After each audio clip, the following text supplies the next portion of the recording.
시간이 됐습니다. 우리 잠깐 기도함으로 오늘의 공부 시작하도록 하겠습니다. 존귀하신 하나님을 찬양합니다. 그동안 우리가 누가복음을 통하여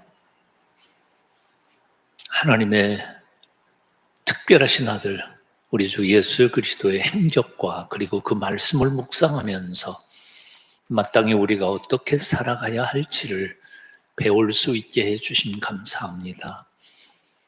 배워서 지식만 쌓는 사람들이 아니라 주님 걸어가신 그 길 뒤따라가며 우리 또한 주님 닮아가는 하나님의 거룩한 백성들 되게 하여 주시옵소서.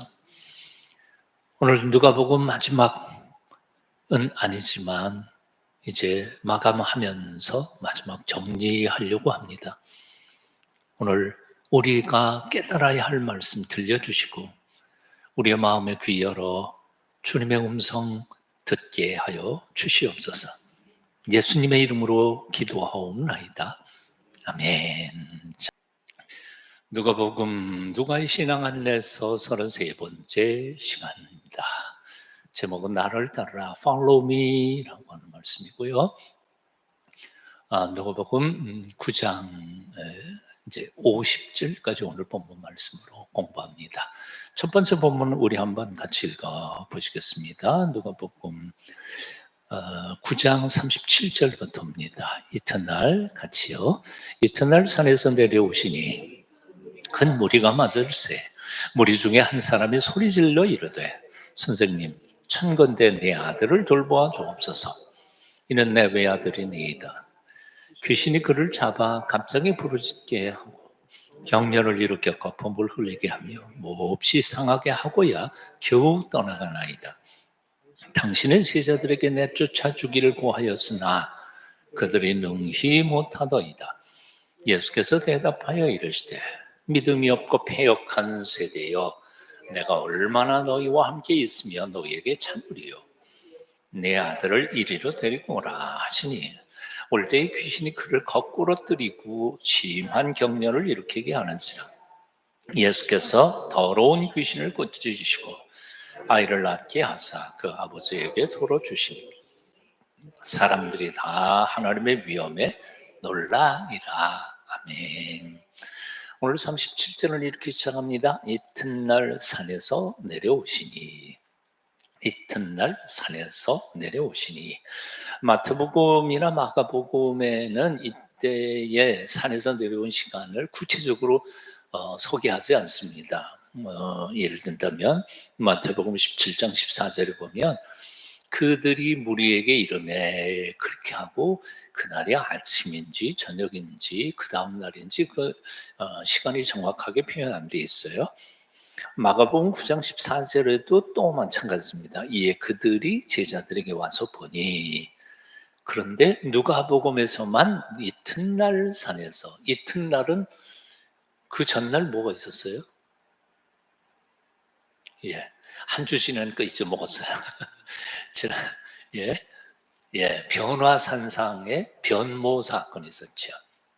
그러니까 산꼭대기에서는 예수 그리스도께서 변모하시면서 모세와 엘리야를 만나서 광채가 나시는 장면, 그리고 베드로, 야고보, 요한이 그 모습을 바라보는 장면에서 하늘에서 음성이 들리면서 내 아들 그 말을 들으라 하시는 하나님의 음성이 들렸습니다.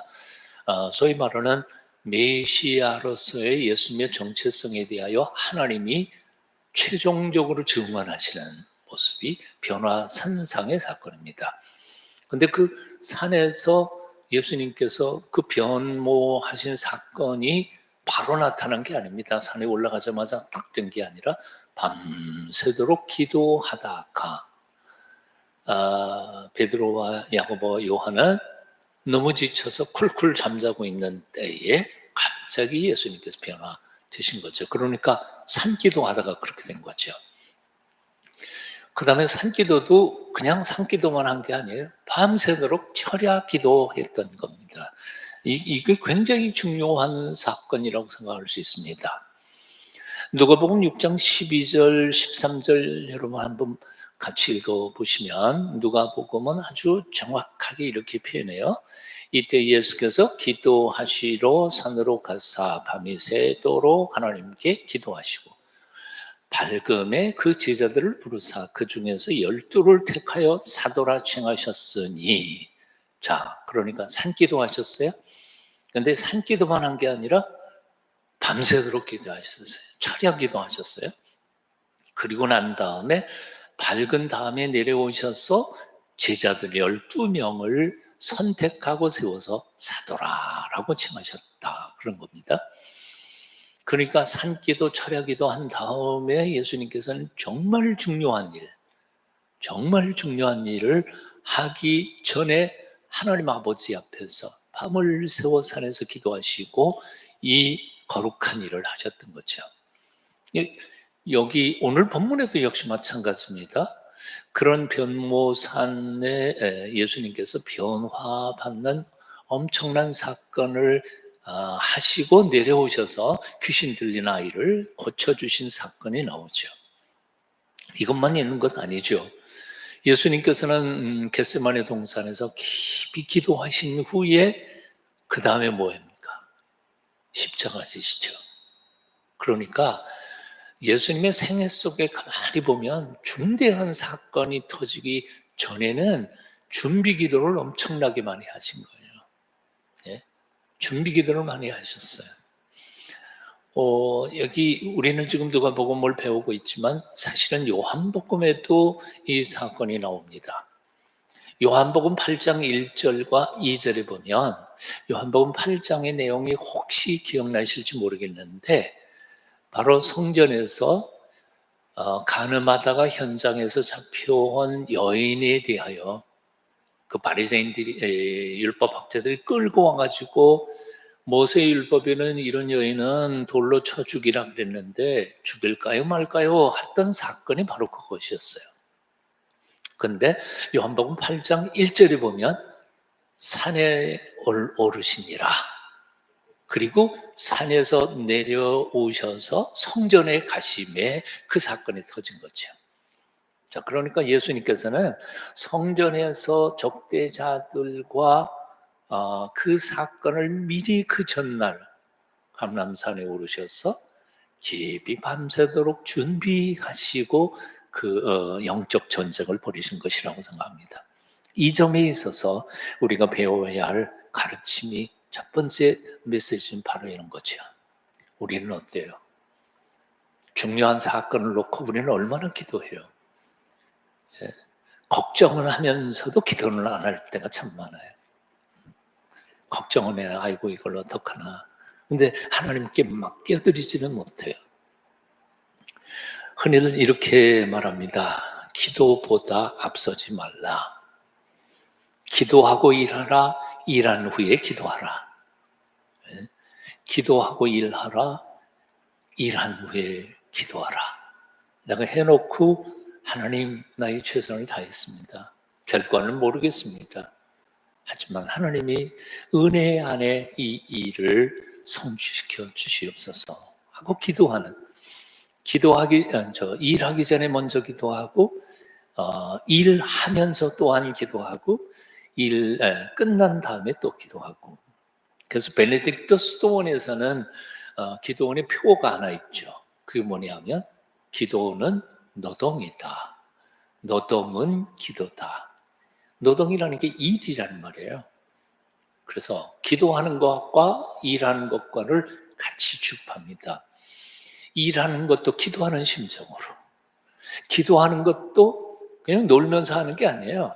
기도도 일하는 것처럼 뜨겁게 하나님 앞에 매달려 기도할 때 바로 예수님께서 하셨던 것처럼 밤새도록 산에서 준비기도 많이 하시고 그 중에 이제 12제자를 뽑아서 훈련시키시고 파송한 사건이 있고요. 변화산에서 밤새도록 기도하시고 하나님 아버지의 은혜와 능력과 지혜를 가지고 내려오셔서 귀신 들린 소년을 고쳐주시는 역사를 이뤄내셨고, 또한 겟세마네 동산에서 밤새도록 기도하시고 십자가의 고난과 그리고 십자가의 죽으심을 맞이하셨던 것. 자, 이것을 기억하셨으면 좋겠습니다.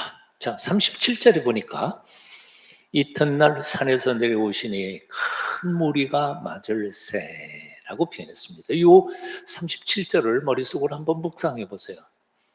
자, 예수님께서 변모산에서 광채가 나도록 탁 변화되신 상태로 베드로와 야고보와 요한을 끌고 산 안으로 내려갔는데 산 아래에 많은 사람들이 맞았습니다.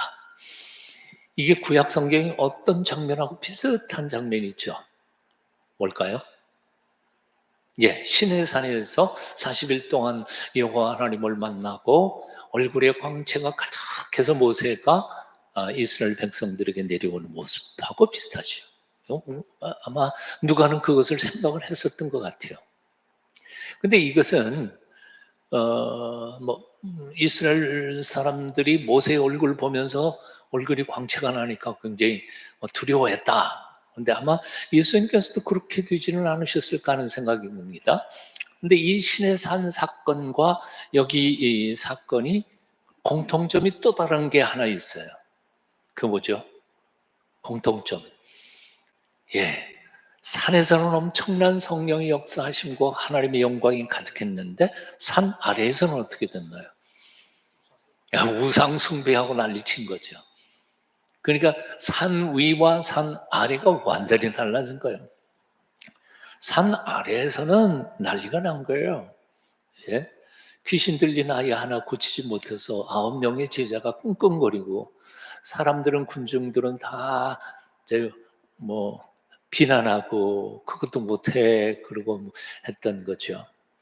자, 이상근 목사님이 쓰신 글에 보면 이런 얘기가 나옵니다. 우리 한번 같이 읽어보실까요? 산 아래 혼돈된 군중의 성분을 분석해보라. 귀신 접해 광태 부리는 소년, 아버지의 측은한 모습, 고치려 하나 실패하고 어쩔 줄 모르는 9 제자들, 곁에서 비난하고 변론하는 서기관들, 그리고 공연히 떠드는 군중, 떠드는인데 제가 타이핑을 잘못했습니다. 그리스도 없는 세상의 축소판이다. 똑같은 거죠. 여러분들이 이런 경험을 했는지 모르겠습니다. 하나님의 은혜를 받았어요.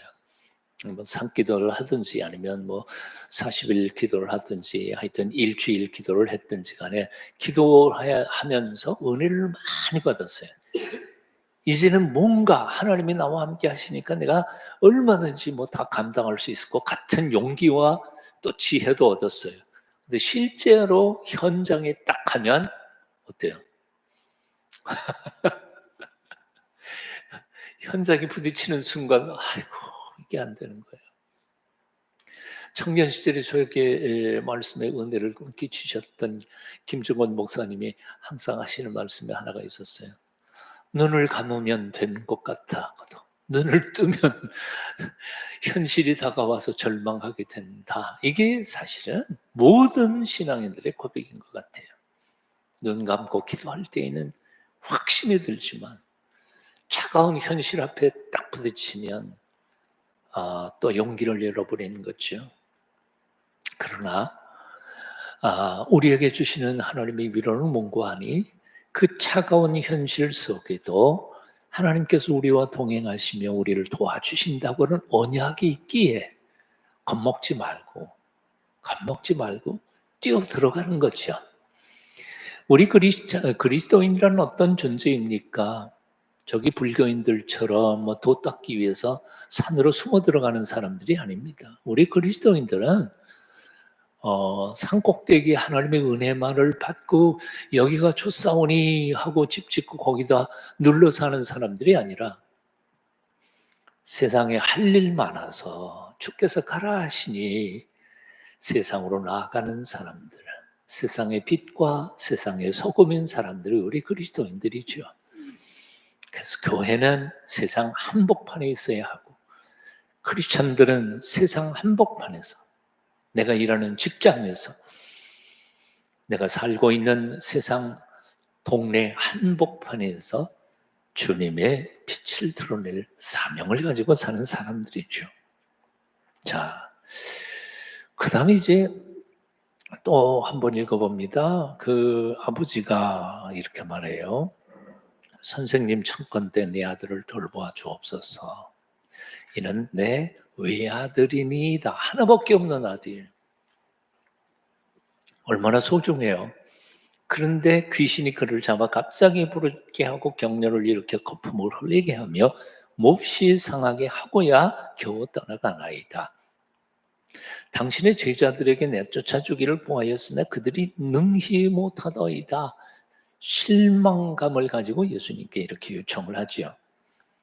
그런데 예수님께서 이렇게 말씀하시죠. 노란 글씨를 보시면 믿음이 없고 패역한 세대여 내가 얼마나 너희와 함께 있으며 너희에게 참으려 내 아들을 이리로 데려오라 하시니 오늘 누가복음에서는 이렇게 표현하지만 사실 마태복음이나 마가복음에서는 이 제자들이 귀신을 쫓아내지 못한 이유를 두 가지로 설명하죠. 첫째, 왜 쫓아내지 못했냐? 마태복음 17장 20절에 보면 뭐가? 믿음이 적은 결과. 믿음이 적은 연고예요. 믿음이 적어서. 믿음이 있긴 있어. 근데 믿음이 귀신을 쫓아낼 만큼의 강력한 힘을 발휘하지는 못했다고 해석한 게 이제 마태고요.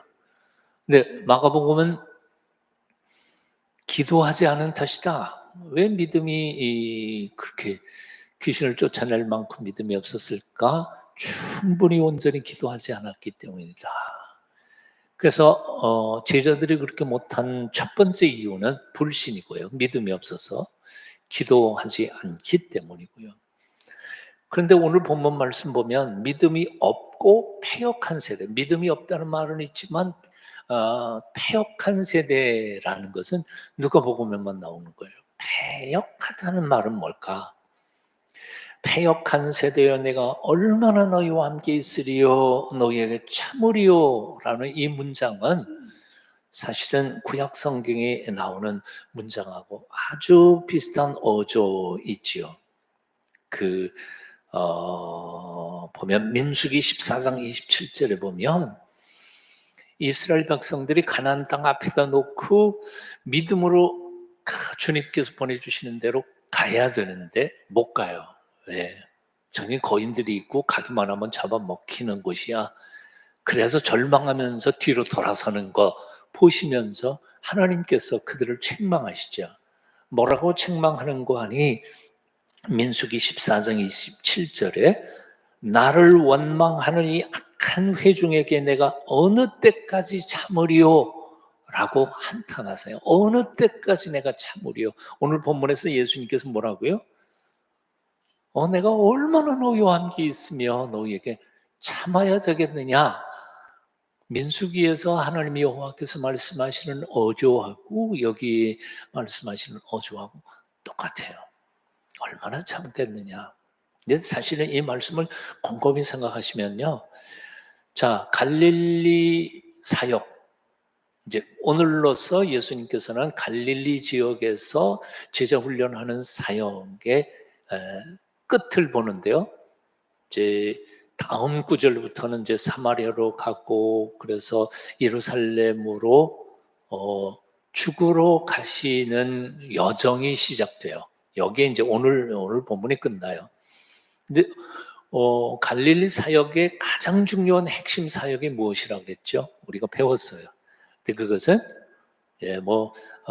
배고픈 사람 먹이고 병든 자 고치고 이런 게 아니고 그런 모든 기적들을 통해서 제자들을 양육하고 제자들을 선반해서 훈련해서 양육하고 당신이 세상을 떠나셨을 때 그 사역을 이어가도록 훈련시키는 게 갈릴리 사역의 핵심 사역이었던 거예요.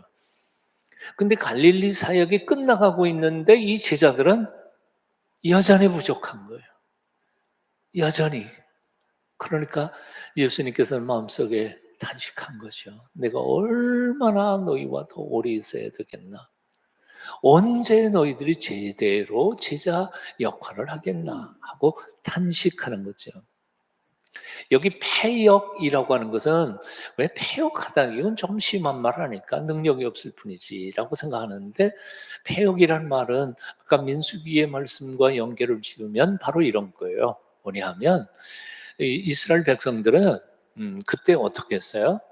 자신들이 믿음이 없어서 가나안 땅에 들어가지 못하는 건 생각하지 않고 자신들의 잘못을 그들은 그 잘못을 누구에게 돌립니까? 지도자인 모세에게 돌리고 하나님에게 돌리고 원망한다고요. 아마 예수님의 제자들도 마찬가지였을 거예요. 아니 자신들의 믿음이 없는 것에 대해서는 돌아보지 않은 채 우리가 이런 걸 어떻게 하라고 하고 탄식하거나 절망했었던 것 아닐까 하는 생각이 듭니다. 자, 여기 참 핵심이 있는데 바로 이런 거죠. 지금 제자들이 실패했던 이유는 오늘 본문에서는 이제 마태, 마가 다 뒤져가면서 몇 가지로 정리할 수 있어요. 첫째, 믿음이 없는 거. 둘째, 기도 온전히 하지 않은 거. 우리들의 부족함들을 여기서 찾아봐야 됩니다. 그러나 가장 결정적인 부족함은 뭐였을까요? 가장 결정적인 거. 우리가 그냥 찾아냈으면 좋겠어요. 어디 정답은 없어요? 예, 바로 예수님이 그 자리에 계시지 않았던 것. 예수님의 부재입니다. 사실은 제자들은 이미 그런 역사를 했죠. 귀신을 쫓아낸 권세를 받았잖아요. 능력도 받았잖아요. 그리고 나가서 전도 여행 가가지고 많은 열매들을 거두고 돌아왔잖아요. 예수님께 보고까지 그렇게 했잖아요. 근데 왜 이번에는 귀신을 못 쫓아냈느냐 하는 거죠. 여기 굉장히 중요한 가르침을 주신 거예요. 즉 다시 말하면 예수님께서 권세를 주시고 능력도 주시고 한다고 해서 예수님 없이 자기들 단독으로 그 일을 할 수 있는 것일까? 그렇진 않다는 거예요. 예수님께서 주신 권세 그리고 병 고치는 은사, 능력 이런 모든 것들은 사실은 내게 주어지는 어떤 파워가 아니에요. 내 안에 계신 살아계신 예수 그리스도 그분을 통하여 이루어 가시는 그분의 기적이고 그분의 역사인 거지. 내가 예수님께 뭘 받으면 예수님 없어도 마치 마술 지팽이처럼 땅 그러면 뭐 기적이 일어나고 그런 거 아니란 말이에요. 그래서 영성이라고 말할 때에 가장 중요한 것은 영성은 하나님께 받은 어떤 능력이나 뭐 이런 자질이나 그걸 영성이라고 생각하기 쉬운데 아니에요. 영성은 주님과의 교제의 상태예요. 예수님이 내 안에 계시면 그분이 능력으로 그분의 명령으로 나를 통해서 그분이 일하시는 것이죠. 주님을 떠나서는 우리는 아무것도 못해요. 아무것도 못해. 그러니까 착각했던 거죠. 9명의 제자들은. 저는 좋아하는 찬송이 그거예요. 주 없이 살 수 없네. 주 없이 살 수 없네. 죄의 내 구주여. 292장 이 찬송가를 부르면서 항상 주님 안에 머물고 내 안에 예수님 계시는지를 확인하면서 살아가는 주님과 동행하는 능력 있는 파워 크리스천들이 다 되셨으면 좋겠습니다. 자, 그 다음 본문을 한번 또 읽어보실까요? 같이 읽어봅니다. 시작. 그들이 다 그 행하시는 모든 일을 놀랍게 여길세 예수께서 제자들에게 이르시되 이 말을 너희 귀에 담아두라 인자가 장차 사람들의 손에 넘겨지리라 하시되 그들이 이 말씀을 알지 못하니 이는 그들로 깨닫지 못하게 숨긴 바 되었습니다. 또 그들은 이 말씀을 묻기도 두려워하더라. 놀랍게 여길세. 자, 놀라운 사건들이 많이 벌어졌죠, 그동안. 뭐예요? 오병이어시키죠. 물고기 2마리 떡 5개 가지고 10,000명 이상 먹은 거, 이게 놀라운 거죠. 맨날 이건 정말 놀랄 일이에요.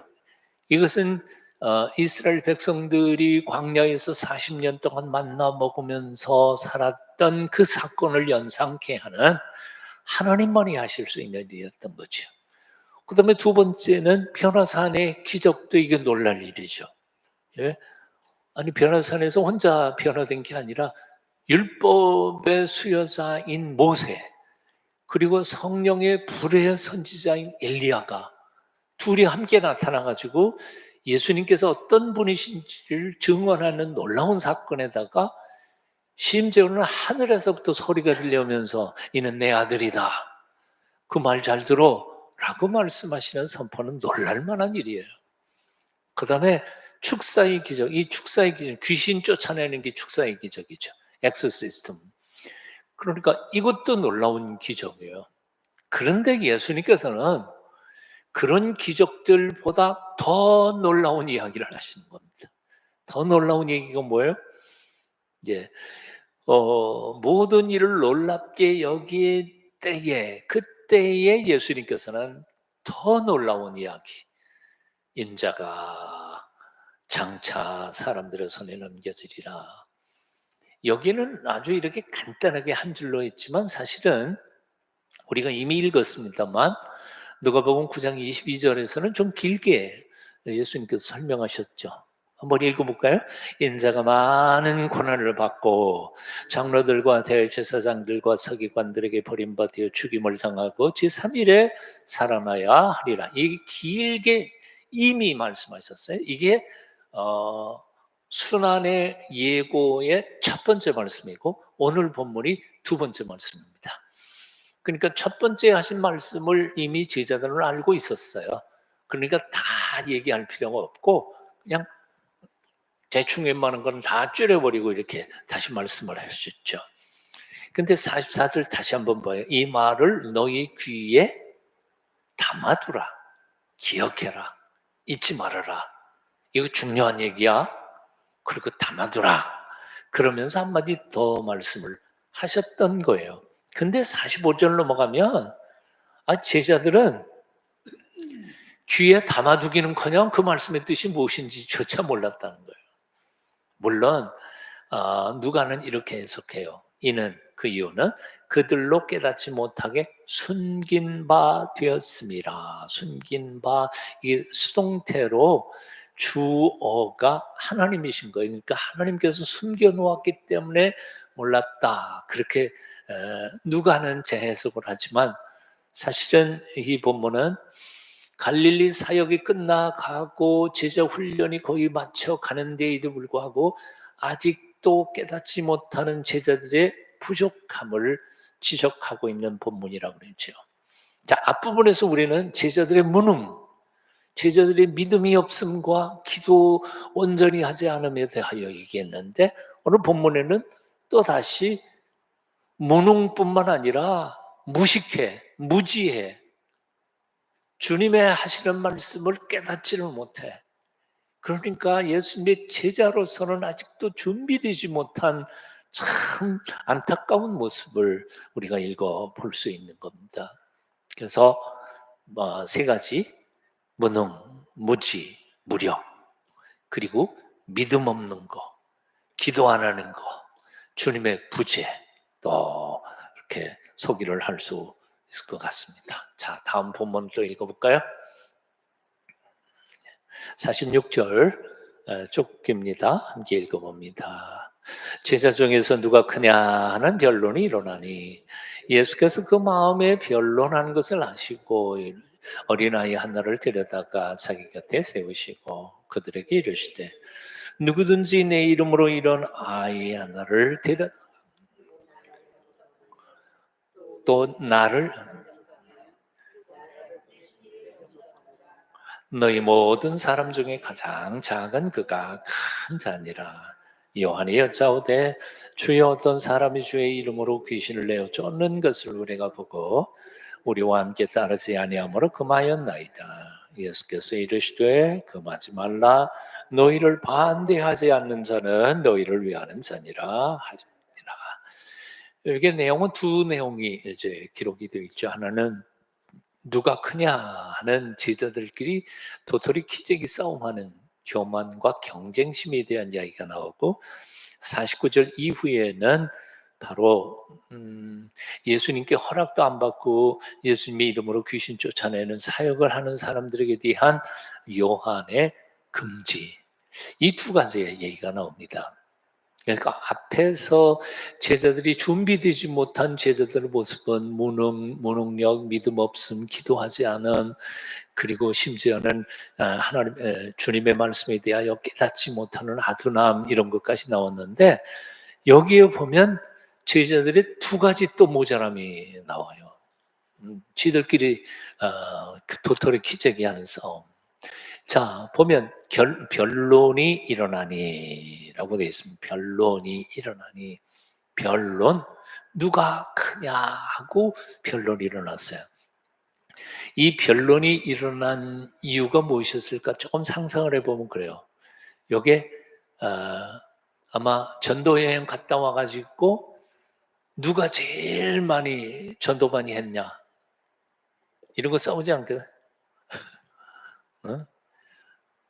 나는 50명 했는데 너는 몇 명 했어? 뭐 이런 거 가지고 싸우는 거죠. 전도 결과 열매에 대한 자랑하면서 내가 최고다, 그런 일이 있었을 것이라는 생각도 가집니다. 또 다른 생각도 해요. 자, 변화산상에 세 사람 올라갔죠. 베드로, 야고보, 요한. 거기 세 사람이 뽑히지 못하고 9명 밑에 있었어요. 그럼 어쩌면 산상파, 산하파, 파벌 싸움이 생길 수도 있었지 않을까. 뭐 그럴 수도 있을 것 같아요. 그런가 하면 이렇게도 상상할 수 있죠. 베드로, 야고보, 요한 셋이 올라갔어요. 그 중에 제일은 누구냐? 베드로일까, 야고보일까, 뭐 요한일까, 뭐 이런. 그런데 이 얘기를 왜 이렇게 하고 있느냐 하면, 오늘날 교회 안에 지도자들끼리 이런 문제들이 얼마나 많이 일어나는지 몰라요. 이런 문제들이요. 누가 최고냐? 누가 수제자냐? 누가 수석 장로냐? 누가 안수 집사 중에서 제일 파워가 있냐?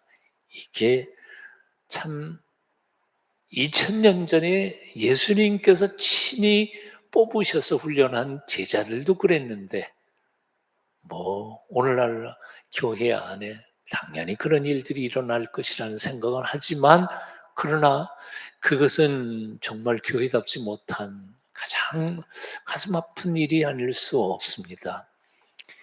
일어나니라는 단어가 거기 옆에 이제 헬라어로 써놔 있습니다만, 에이스 엘덴이라고 써 있습니다.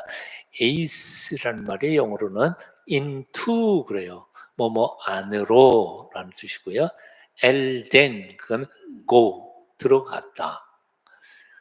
뭐뭐 안으로 들어가다는 뜻입니다. 변론이 어디 어디 안으로 들어가다. 직역하면 그런 뜻이에요. 이제 이 뜻을 이제 의역하면 이런 거죠.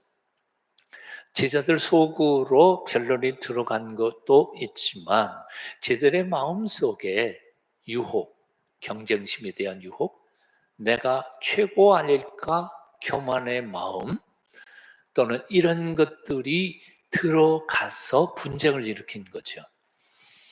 자, 요한복음 13장에 보면 그 마귀가 누구예요? 가룟 유다의 마음속에 예수님을 팔 생각을 집어넣으니라, 그런 말씀이 있잖아요. 들어와요.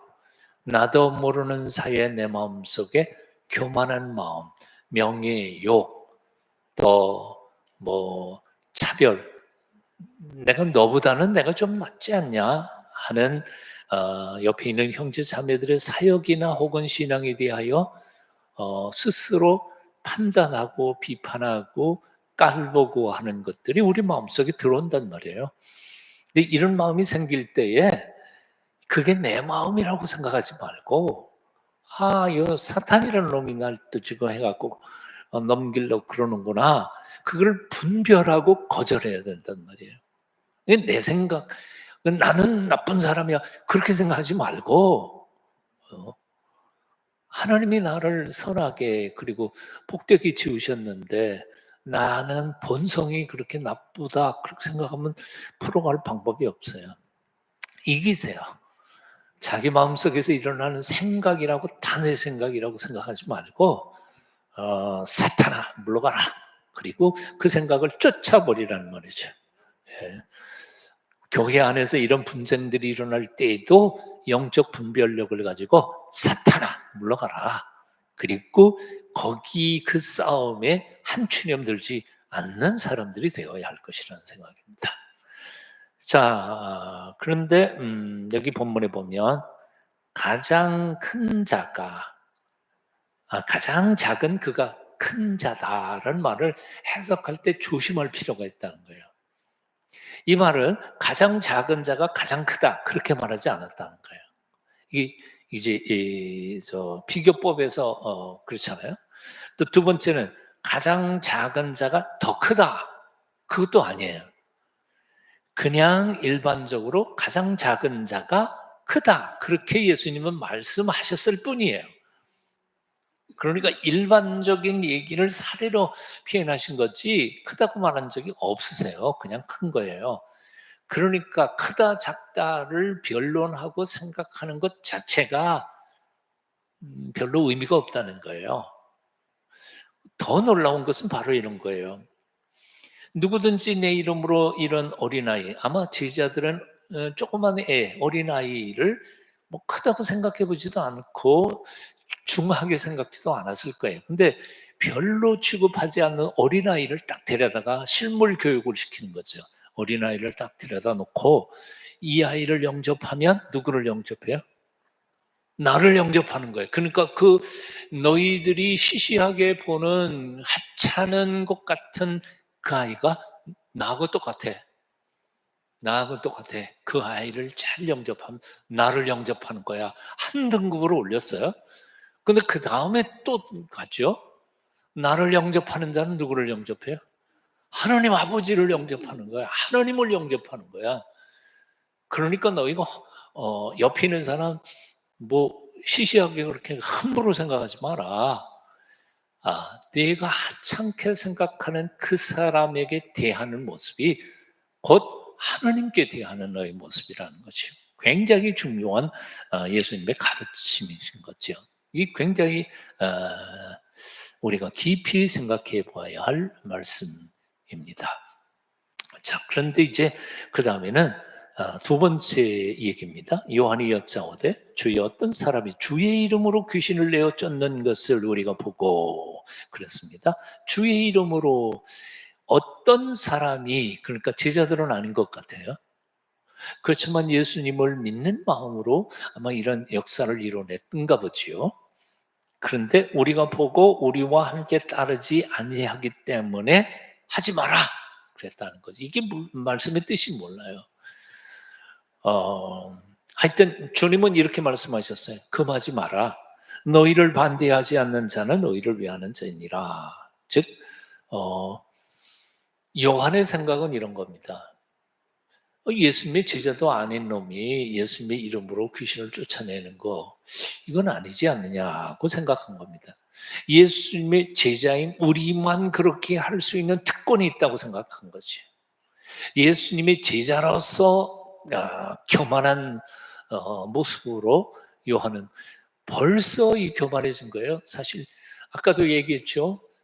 제자들이 아직도 준비가 안 됐어. 무능하고 믿음도 적고 기도도 별로 안 하고 하나님 예수님의 말씀을 깨닫지도 못한 그가 그런데도 불구하고 남과의 관계에 있어서는 저는 왜 우리 따라해? 하지 마라 하고 금지하는 아주 교만한 모습을 예수님께서는 보신 겁니다. 그래서 겸손하라는 거예요. 또 특권 의식을 가진 겁니다. 이게 예수님의 제자, 내가 제자인데 넌 마 뭔데 우리 흉내내 그리고 금지한 거니까요. 근데 사실은 예수님의 제자가 된다는 것은 특권 행사의 자격을 얻은 게 아니라 사실은 섬기는 사람으로의 모습을 갖춰야 되는 것 아니었겠느냐 하는 겁니다. 자, 이제 마지막 쭉 정리를 해봅니다. 오늘 본문에 대한 최종 정리인데요. 갈릴리 사역을 마치면서 아직도 준비되지 못한 제자들이 갖추어야 할 덕목에 대하여 예수님은 오늘 본문에서 몇 가지 정리한 겁니다. 첫째 뭐예요? 믿음. 믿음이 중요해요. 두 번째는 기도가 중요해요. 그리고 믿음과 기도가 주님과 따로 노는 게 아니에요. 항상 주님과 동행하는 것을 배워야 하고, 그리고 사역에 있어서 남들과의 관계에 있어서는 항상 겸손하여 섬기는 자로서의 예수님의 제자의 삶을 살아가야 한다 하는 가르침입니다. 이제 다음 본문을 보면, 오늘 본문은 아닙니다만 다음 본문인데 이제 미리 읽으면서 오늘의 말씀을 정리를 해보려고 합니다. 한번 읽어보실까요? 나를 따르라는 말씀입니다. 누가복음 9장 51절, 다음 본문이에요. 51절, 52절인데요. 함께 읽어보시겠습니다. 예수께서 승천하실 기약이 차감해 예루살렘으로 향하여 올라가기로 굳게 결심하시고 사자들을 앞서 보내시며 그들이 가서 예수를 위하여 준비하려고 사마리아인의 한 마을에 들어갔더니, 이게 이제 다음 단락입니다. 예수님께서 승천하실 기약이 때가 가까이 오고 있습니다. 그래서 예수를 예루살렘으로 향하여 올라가기로 작정했습니다. 결심하셨어요.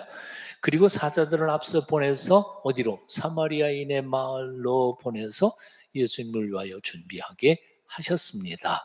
이게 이제 그 다음 단락인데요. 마태복음, 마가복음, 요한복음과 달리 누가복음은 조금 다른 점이 있어요. 특별히 요한복음 같은 데에는요, 예수님께서 유월절 3번 올라간 것으로 되어 있어요. 그러니까 그래서 이제 예수님께서 공생에 3년 살았다는 것을 요한복음에 근거해서 그렇게 소개하거든요.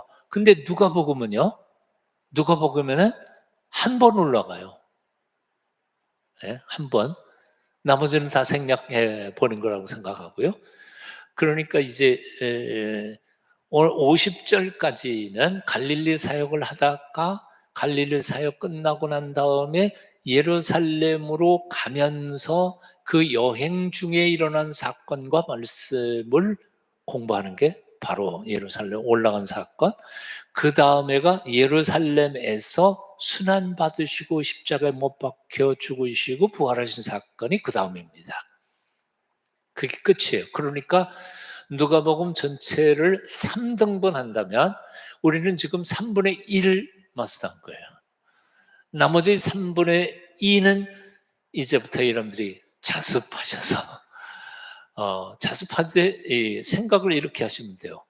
예수님께서 죽으러 예루살렘으로 올라가시면서 제자들에게 마지막 교육을 하시고 또 역사하시는 행적과 가르침을 예수님을 따라 한 걸음 한 걸음 찾아가면서 노트해놓고 묵상하고 그 교훈을 배워가도록 노력을 해보십시오. 그러면 아마 굉장히 은혜로운 말씀 공부가 될 거라는 생각을 해봅니다. 자, 그 핵심은 바로 이런 거예요. 예수님께서 십자가를 향하여 한 걸음 한 걸음 제자들과 함께 걸어갈 때 예수님이 제자들에게 명령한 말씀은 바로 이런 거죠. 나를 따르라. 날 따라와. 근데 이것은 상징적으로 확대되면서 예수님께서 승천하신 이후에도 그 후에 제자들을 통하여 복음을 받은 모든 그리스도인들이 가야 할 길이 바로 예수님께서 가신 똑같은 그 길을 같이 따라가는 것입니다. 그 길은 예수 믿는 거 얼마나요? 예수 믿는 것은 감격이지요. 예수님 믿는 삶은 축복이지요. 안 그래요? 예. 죽어도 영생 얻는 것이고 살아서도 전능하신 하늘아버지 부여하신 하나님께 아들이 되고 딸이 되는 삶이니까 이게 너무나 복된 축복된 삶이 크리스찬의 삶이죠. 그건 뭐 틀림없어요. 그러나 그럼에도 불구하고 그렇게 복되고 영광스러운 그리고 풍성한 삶인데도 불구하고 다른 한편에는 그 삶을 살아가는 데 필요한 고난과 시련과 역경과 환난이 겸비된 삶이라는 거죠.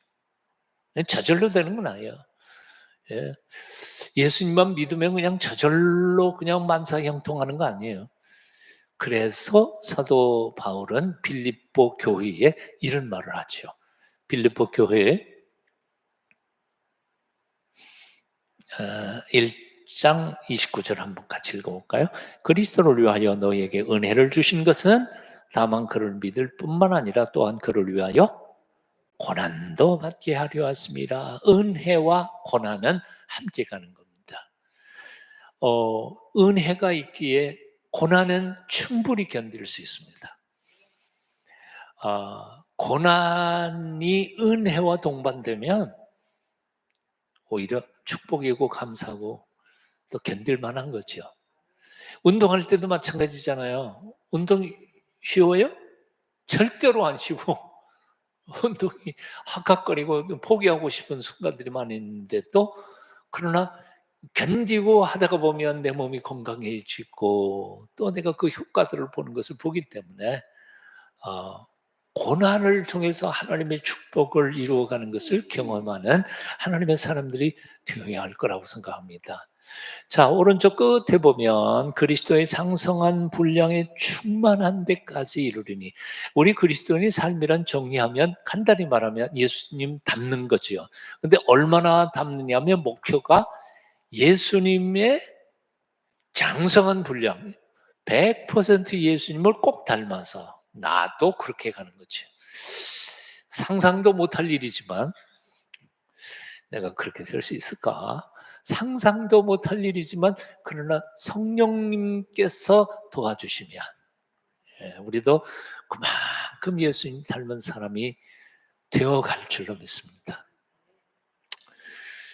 제 나이가 72인데 80쯤 되면 예수님 절반만큼은 닮았으면 좋겠다는 생각이 듭니다. 여러분들 나이값, 육신의 나이값이 아니고 신앙의 나이값을 하면서 여러분들의 얼굴을 통해서 많은 사람들이 참 예수님 많이 닮았다 그런 고백을 할 수 있게 되기를 축원합니다. 자, 성경에 이제 예수님을 부르셨던 Follow me 한 거, 나 folge Christi 이제 보네포 목사님이 쓰신 말이 나 folge를 따르라 그리스도를 따라감.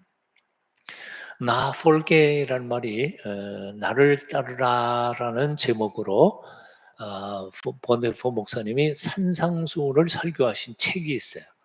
너무 은혜로운 책입니다.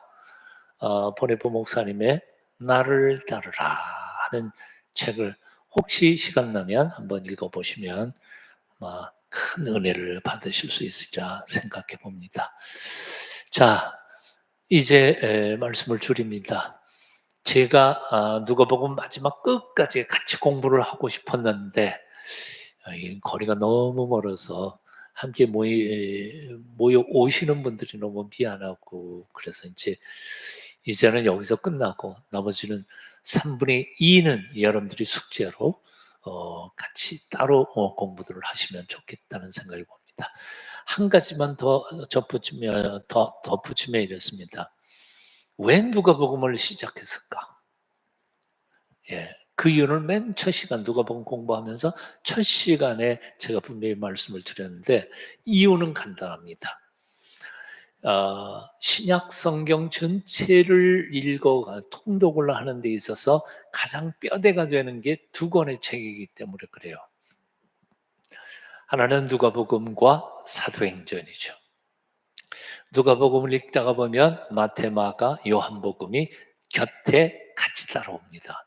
그래서 누가복음을 읽으면서 마태, 마가, 요한복음을 같이 비교해 가면서 공부를 하시면 복음서를 이해할 수 있고요.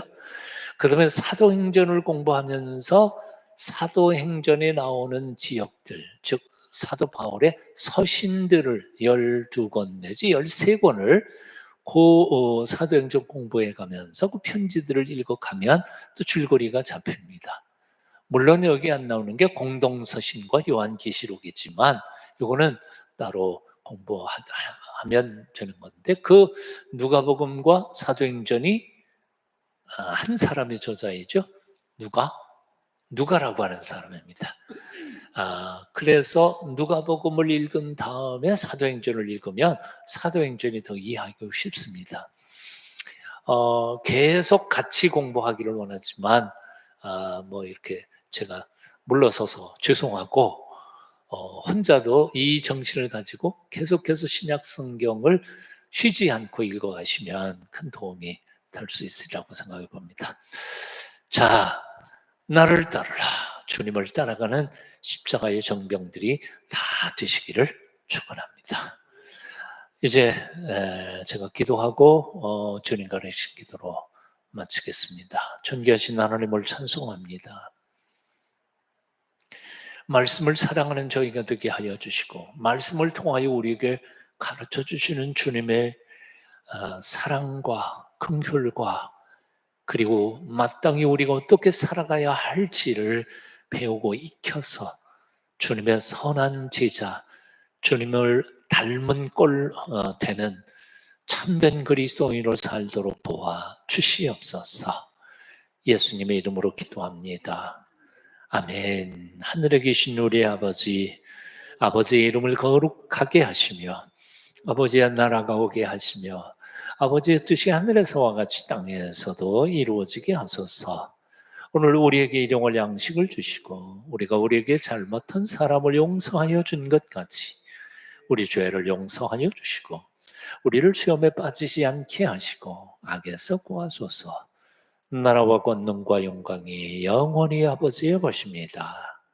아멘. 아멘. 수고하셨습니다.